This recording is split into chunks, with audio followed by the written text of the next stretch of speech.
ನಮಸ್ಕಾರ ವಿದ್ಯಾರ್ಥಿಗಳೇ.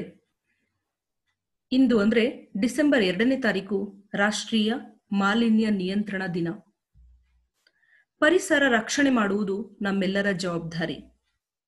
ಅಂದ್ರೆ ಪರಿಸರ ಮಾಲಿನ್ಯ ಅಂದ್ರೇನು ಅನ್ನುವಂಥ ಜ್ಞಾನದ ಬಗ್ಗೆ ನಮಗೆ ಅರಿವಿರಬೇಕಾಗುತ್ತೆ. ಆಗ ರಕ್ಷಣೆಯನ್ನ ಹೇಗೆ ಮಾಡಬೇಕು ಅನ್ನುವಂತಹ ಜ್ಞಾನವೂ ಸಹ ಉಂಟಾಗುತ್ತೆ. ಹಾಗಾದ್ರೆ ಪರಿಸರ ಮಾಲಿನ್ಯ ಅಂದ್ರೇನು, ಪರಿಸರ ಮಾಲಿನ್ಯಕ್ಕೆ ಏನೆಲ್ಲ ಅಂಶಗಳು ಕಾರಣವಾಗ್ತವೆ, ಪರಿಸರ ಮಾಲಿನ್ಯದಲ್ಲಿ ಎಷ್ಟು ವಿಧಗಳಿವೆ ಅನ್ನುವಂಥ ವಿಷಯದ ಕುರಿತಾಗಿ ನಾನು ಪರಿಸರ ಮಾಲಿನ್ಯದ ಒಂದು ಪ್ರಬಂಧ ವಿವರಣೆಯನ್ನ ನಾನು ನಿಮ್ಮ ಮುಂದೆ ಇವತ್ತು ಪ್ರಸ್ತುತಪಡಿಸ್ತಿದ್ದೇನೆ. ನೋಡಿ, ಈ ಒಂದು ಪ್ರಬಂಧ ವಿವರಣೆಯನ್ನ ಯಾವ ರೀತಿಯಾಗಿ ಬರೆಯಬಹುದು ಅನ್ನುವಂತಹ ಒಂದು ಮಾದರಿಯನ್ನ ನಾನು ನಿಮ್ಗೆ ನೀಡ್ತೇನೆ. ಇದನ್ನ ಅನುಸರಿಸಿ ನೀವು ಸ್ವಂತವಾಗಿ ಪ್ರಬಂಧವನ್ನ ನೀವು ಬರೆಯಬಹುದು, ಯಾವುದೇ ಪರೀಕ್ಷೆಗಳಲ್ಲಿ ಕೇಳಿದ್ರು. ಹಾಗಾದ್ರೆ ವಿವರಣೆಗೆ ಹೋಗೋಣ. ಪೀಠಿಕೆಯಲ್ಲಿ ಪರಿಸರ ಅಂದ್ರೆ ಏನು ಅನ್ನುವಂಥ ವಿವರಣೆಯನ್ನ ನೀವು ನೀಡಬಹುದು. ಅಂದ್ರೆ ನಾವು ವಾಸಿಸುತ್ತಿರುವ ಭೂಮಿ ಹಾಗೂ ಅದರ ಮೇಲಿರುವ ಮರ ಗಿಡ, ಅಂದ್ರೆ ನಮ್ಮ ಸುತ್ತಮುತ್ತಲಿರುವಂತಹ ವಾತಾವರಣವನ್ನ ನಾವು ಪರಿಸರ ಅಂತ ಕರಿತೀವಿ. ಈ ಪರಿಸರದ ಸಹಜ ಸ್ಥಿತಿಗೆ ಅಪಾಯವನ್ನು ಉಂಟು ಮಾಡುವಂತಹ ಹಾನಿಕಾರಕ ವಸ್ತುಗಳನ್ನ ಸೇರಿಸುವುದರಿಂದ ಪರಿಸರ ಮಾಲಿನ್ಯ ಉಂಟಾಗುತ್ತಿದೆ. ಅಂದ್ರೆ ಪರಿಸರ ಮಾಲಿನ್ಯ ಅಂದ್ರೇನು ಅನ್ನುವಂತಹ ವಿವರಣೆಯನ್ನ ಸಹ ಇಲ್ಲಿ ನೀವು ಬರೀಬಹುದು. ಪೀಠಿಕೆಯಲ್ಲಿ ತಾನೇ ಪರಿಸರದ ಒಡೆಯನೆಂದು ಮನುಷ್ಯ ತಿಳಿದಿದ್ದಾನೆ. ಸ್ವಾರ್ಥಕ್ಕಾಗಿ ಕೈಗೊಂಡ ಕಾರ್ಯಗಳಿಂದ ಪರಿಸರಕ್ಕೆ ಹಾನಿಯುಂಟು ಮಾಡುವ ಮೂಲಕ ಜೀವಿಗಳ ನಾಶಕ್ಕೂ ಸ್ವಯಂ ವಿನಾಶಕ್ಕೂ ಕಾರಣನಾಗುತ್ತಿದ್ದಾನೆ. ನಮ್ಮ ಸುತ್ತಮುತ್ತಲಿನ ವಾತಾವರಣವನ್ನ ಕಲುಷಿತಗೊಳಿಸುವುದೇ ಪರಿಸರ, ಅಂದ್ರೆ ಪರಿಸರ ಮಾಲಿನ್ಯ. ನಮ್ಮ ಸುತ್ತಮುತ್ತಲಿನ ವಾತಾವರಣವನ್ನ ಪರಿಸರ ಅಂತಂದ್ರೆ ಆ ವಾತಾವರಣವನ್ನ ಮಾನವನು ಸ್ವಾರ್ಥಕ್ಕಾಗಿ ಕಲುಷಿತಗೊಳಿಸುವುದೇ, ಅಂದ್ರೆ ಮಲಿನಗೊಳಿಸುವುದೇ ಪರಿಸರ ಮಾಲಿನ್ಯ. ಇದು ಪೀಠಿಕೆಯಲ್ಲಿ ಬರೀಬಹುದು. ಹಾಗಾದ್ರೆ ವಿವರಣೆಯಲ್ಲಿ ನೋಡಿ, ಜಲ ಮಾಲಿನ್ಯ, ವಾಯು ಮಾಲಿನ್ಯ, ಶಬ್ದ ಮಾಲಿನ್ಯ, ಭೂ ಮಾಲಿನ್ಯ, ಹೀಗೆ ನಾನಾ ರೀತಿಗಳಲ್ಲಿ ಪರಿಸರ ಮಲಿನಗೊಳ್ಳುತ್ತಿದೆ. ಕೆರೆ ಕಟ್ಟೆಗಳು, ನದಿ ಸರೋವರಗಳು ನೀರಿನ ನೆಲೆಗಳಾಗಿವೆ. ನಗರಗಳ ಕೊಳಚೆ, ಕಾರ್ಖಾನೆಗಳ ತ್ಯಾಜ್ಯ ವಸ್ತುಗಳು, ಬೆಳೆಗಳಿಗೆ ಸಿಂಪಡಿಸುವ ಕ್ರಿಮಿನಾಶಕಗಳು, ಭೂಮಿಗೆ ಸೇರಿರುವ ರಾಸಾಯನಿಕ ಗೊಬ್ಬರದ ಸಾರಗಳು ಈ ನೀರಿಗೆ ಸೇರಿ ಮಲಿನಗೊಳ್ಳುತ್ತಿದೆ. ನೀರಿನ ದುರ್ಬಳಕೆ ಹೆಚ್ಚಾಗಿ ಅಂತರ್ಜಲವು ಕಡಿಮೆಯಾಗುತ್ತಿದೆ. ನಮ್ಮ ದೇಶದ ಯಾವ ನದಿಗಳ ನೀರು ಕುಡಿಯಲು ಯೋಗ್ಯವಾಗಿಲ್ಲ. ಇಂತಹ ನೀರನ್ನ ಸೇವಿಸಿದ ಪಶು ಪಕ್ಷಿಗಳು ಸಾಯುತ್ತಿವೆ. ಮೀನು ಮೊದಲಾದ ಜಲಚರಗಳು ಅಪಾಯಕ್ಕೊಳಗಾಗಿವೆ. ಮನುಷ್ಯರು ಚರ್ಮ ರೋಗಗಳಿಗೆ, ಸಾಂಕ್ರಾಮಿಕ ರೋಗಗಳಿಗೆ ಒಳಗಾಗುತ್ತಿದ್ದಾರೆ.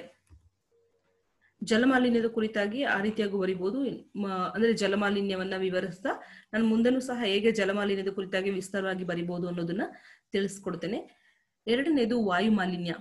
ಅಂದ್ರೆ ಬಗೆ ಬಗೆಯ ವಾಹನಗಳಿಂದ, ಕಾರ್ಖಾನೆಗಳಿಂದ ಹೊರಹೊಮ್ಮುವ ಹೊಗೆಯಿಂದ, ಕೊಳೆತ ವಸ್ತು ಪ್ರಾಣಿಗಳ ದುರ್ವಾಸನೆಯಿಂದ, ಮನೆಯಲ್ಲಿ ಬಳಸುವ ಏರ್ ಕಂಡೀಷನರ್, ರೆಫ್ರಿಜರೇಟರ್ ಮೊದಲಾದವುಗಳಿಂದ ಹೊರಬರುವ ಅನಿಲಗಳಿಂದ ವಾಯು ಮಾಲಿನ್ಯ ಉಂಟಾಗುತ್ತಿದೆ. ಇಂಗಾಲಾಮ್ಲವು ಗಾಳಿಯಲ್ಲಿ ಹೆಚ್ಚಾಗಿ ಓಜೋನ್ ಪದರವನ್ನು ಭೇದಿಸುತ್ತಿದೆ. ತಾಪ ಅಧಿಕವಾಗುತ್ತಿದೆ. ಹಿಮ ಪರ್ವತಗಳು ಕರಗತೊಡಗಿವೆ. ಹವಾಮಾನದಲ್ಲಿ ಏರುಪೇರುಗಳಾಗುತ್ತಿವೆ. ಅರಣ್ಯ ವಿನಾಶವು ವಾಯು ಮಾಲಿನ್ಯಕ್ಕೆ ಕಾರಣವಾಗಿದೆ. ವಾಯು ಮಾಲಿನ್ಯವು ಬಗೆ ಬಗೆಯ ರೋಗಗಳಿಗೆ ಕಾರಣವಾಗುತ್ತಿದೆ. ಶಬ್ದ ಮಾಲಿನ್ಯ. ವಾಹನಗಳ ಕರ್ಕಶ ಶಬ್ದ, ಸಿಡಿಮದ್ದು, ಕಾರ್ಖಾನೆಗಳ ಸೈರನ್, ಯಂತ್ರಗಳ ಧ್ವನಿ, ಧ್ವನಿವರ್ಧಕಗಳು, ಹೆಲಿಕಾಪ್ಟರ್ ವಿಮಾನಗಳ ಹಾರಾಟ, ರೇಡಿಯೋ ಟಿವಿಗಳ ಸದ್ದು ಮುಂತಾದವು ಶಬ್ದ ಮಾಲಿನ್ಯಕ್ಕೆ ಕಾರಣಗಳಾಗಿವೆ.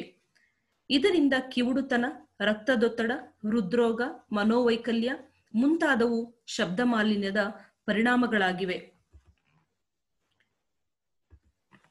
ಭೂಮಾಲಿನ್ಯ.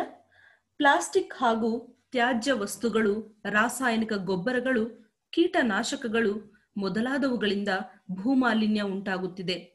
ಹಸಿರು ಕ್ರಾಂತಿಯ ನೆಪದಲ್ಲಿ ಭೂಮಿಯನ್ನು ಬಂಜರನ್ನಾಗಿ ಮಾಡಲಾಗಿದೆ.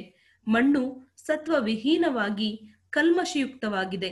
ಇಂಥ ಮಣ್ಣಿನಲ್ಲಿ ಬೆಳೆದ ಬೆಳೆಯು ಜೀವಿಗಳಿಗೆ ಹಾನಿಕಾರಕಗಳಾಗುತ್ತಿವೆ. ಜಲಮಾಲಿನ್ಯ. ನೀರು ಪ್ರತಿಯೊಂದು ಪ್ರಾಣಿಯ ಜೀವಕ್ಕೆ ಅವಶ್ಯಕವಾಗಿರುವಂತಹದು. ಅಂತಹ ನೀರು ಮನುಷ್ಯನಿಗೆ ನದಿಗಳ ಮೂಲಕ, ಮಳೆ ನೀರಿನಿಂದ, ಅಂತರ್ಜಲದ ಮೂಲಕ ದೊರೆಯುತ್ತದೆ.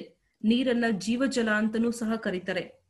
ಸಮುದ್ರದ ನೀರು ಮನುಷ್ಯ ಕುಡಿಯಲು ಸಾಧ್ಯವಿಲ್ಲವಾದ್ದರಿಂದ ಇರುವ ಅಮೂಲ್ಯವಾದ ಕುಡಿಯುವ ಸ್ವಲ್ಪ ನೀರನ್ನು ಶುದ್ಧತೆಯಿಂದ ಕಾಪಾಡಿಕೊಳ್ಳಬೇಕು.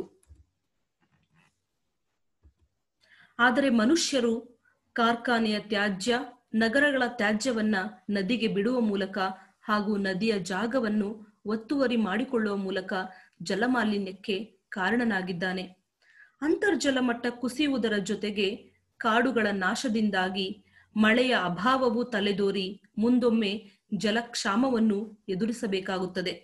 ಇದು ವಿವರಣೆಯಲ್ಲಿ ಅಂದ್ರೆ 4 ಮಾಲಿನ್ಯಗಳ ಕುರಿತಾಗಿ ಭೂಮಾಲಿನ್ಯ, ವಾಯುಮಾಲಿನ್ಯ, ಜಲಮಾಲಿನ್ಯ ಮತ್ತು ಶಬ್ದ ಮಾಲಿನ್ಯ, ಈ 4 ಮಾಲಿನ್ಯಗಳ ಕುರಿತಾಗಿ ಹೇಗೆ ಈ 4 ಮಾಲಿನ್ಯಗಳು ಹೇಗೆ ಉಂಟಾಗ್ತವೆ, ವಾಯುಮಾಲಿನ್ಯ ಹೇಗೆ ಉಂಟಾಗುತ್ತೆ, ಜಲಮಾಲಿನ್ಯ ಹೇಗೆ ಉಂಟಾಗುತ್ತೆ, ಭೂಮಾಲಿನ್ಯ ಹೇಗೆ, ಹಾಗೆ ಶಬ್ದ ಮಾಲಿನ್ಯ ಹೇಗೆ ಎನ್ನುವಂತ ವಿವರಣೆಯನ್ನ ನೀವು ವಿವರವಾಗಿ ವಿಷಯ ವಿವರಣೆಯಲ್ಲಿ ನೀವು ನೀಡಬಹುದು.